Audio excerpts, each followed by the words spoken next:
Hello friends, welcome back to our YouTube channel here at Uganda Growers. In this video, I want to share with you the most common things that can make your farm to close.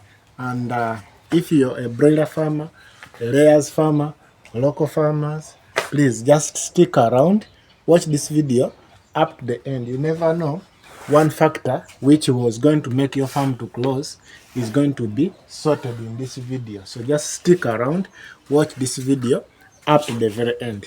Point number one that can make your farm to close is poor brooding. Yeah, when you don't have the knowledge about brooding, you are going to fail the whole process. Okay, because this project of poultry begins from the brooder house. Yeah, so if you cannot manage your brooding part of it, then that means the farm is going to fail you. It will not grow because the chicks will die while you're brooding.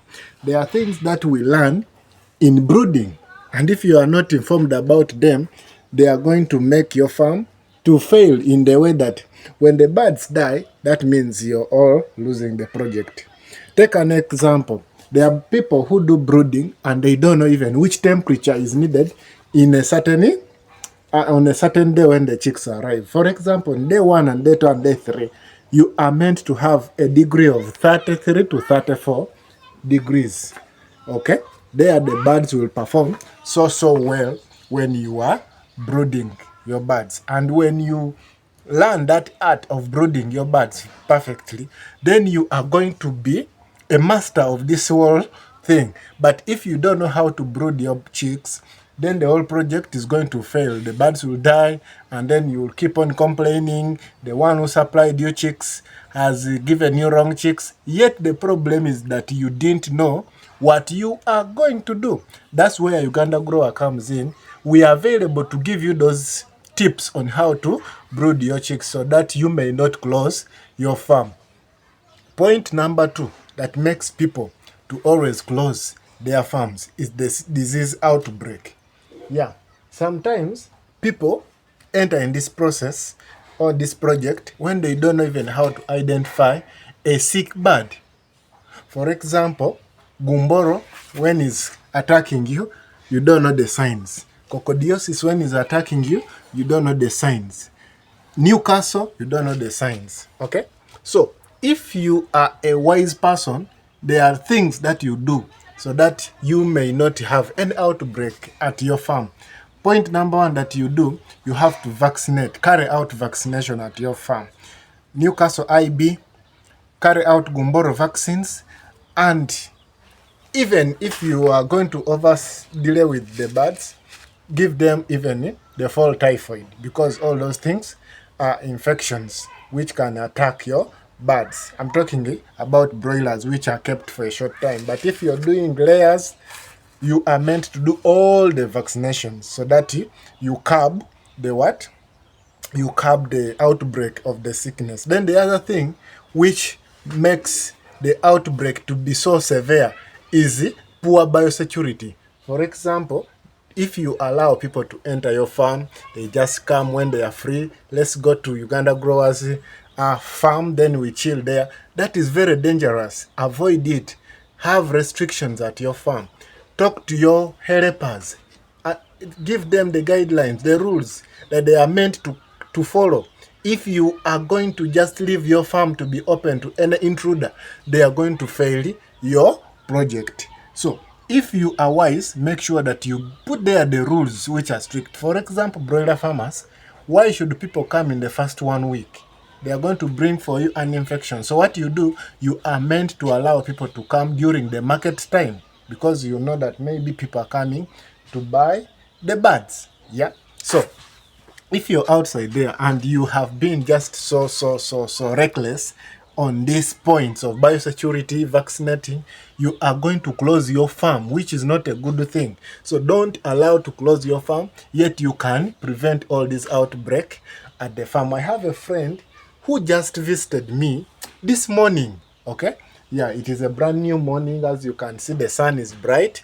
It is a Monday morning and I'm here at the farm making this video. So a friend came and shared with me and told me that, man, how do you raise your birds? Mine keep on dying. So the question was, Did you carry out vaccination? It's like, ah, which one? So the person sounds like he even didn't know about vaccination, but he's into the business.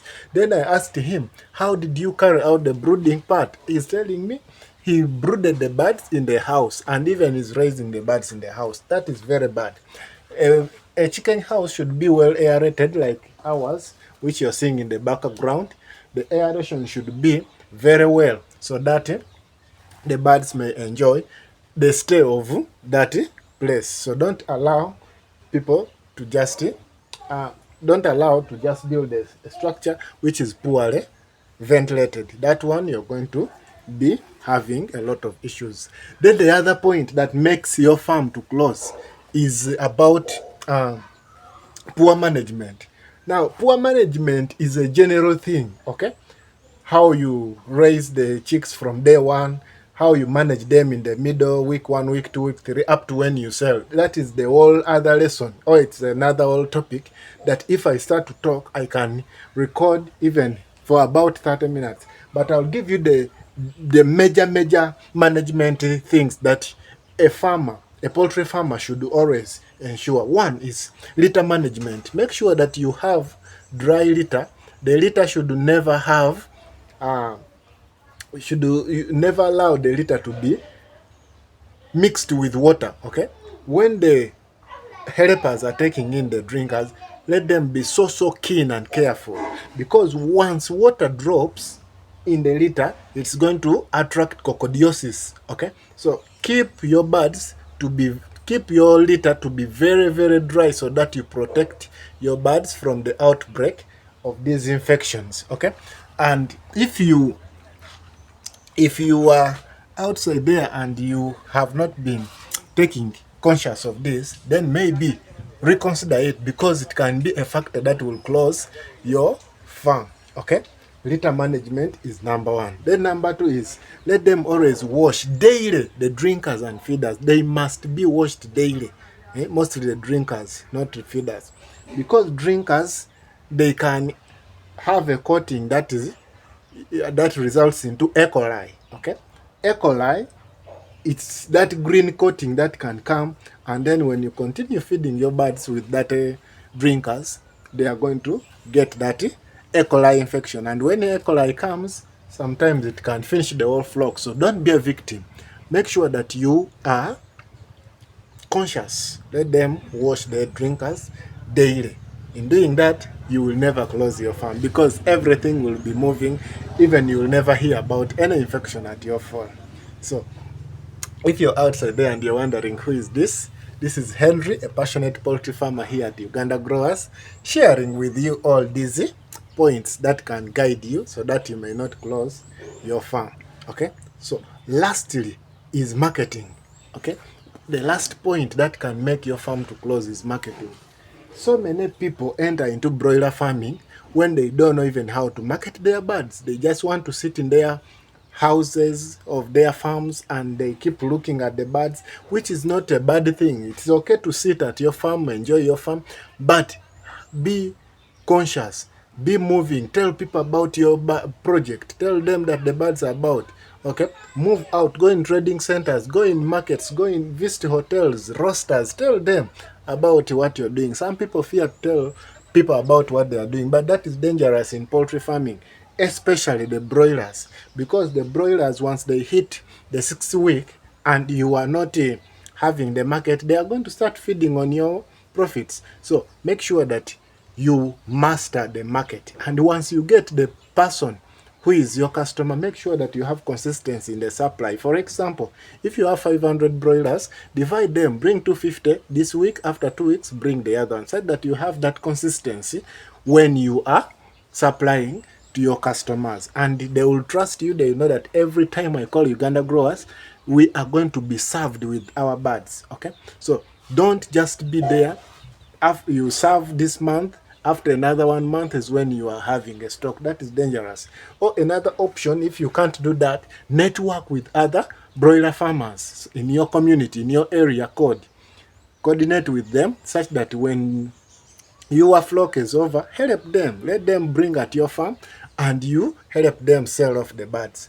In doing that, you are going to be outcompeting your competitors, and they will always trust you. Yeah, so make sure that you have the perfect birds, broilers which are quality. When you give your customers, they will always appreciate. In doing that, they will always come back to your project. So make sure that you are conscious on what you supply, and when you're asked to supply, keep time. Okay, keep time. Let them, don't promise them and then you take a year an example, or 1 month or 1 week before you deliver. That is wrong. Okay, so market is another thing that is killing broiler farmers. I have a friend who one time raised these broilers, and the man didn't know even what to do. He didn't know even how to sell the birds, and he sold at a loss. Okay, he even allowed people to come to the farm and they started deciding on how much is meant to sell. That is very dangerous. Have your quotation, have your budget, expenses. They will help you determine how much you sell your broiler at your farm. Yeah, so thank you so much for watching this video. If this video has helped you, please like, comment, leave a comment section, share it to others so that YouTube may continue selling Uganda growers out. Thank you so much. This is Henry, a passionate poultry farmer. Subscribe to the channel so that you may not miss on any poultry tips that I'll be sharing soon in the next video. Lots of love. Bye bye.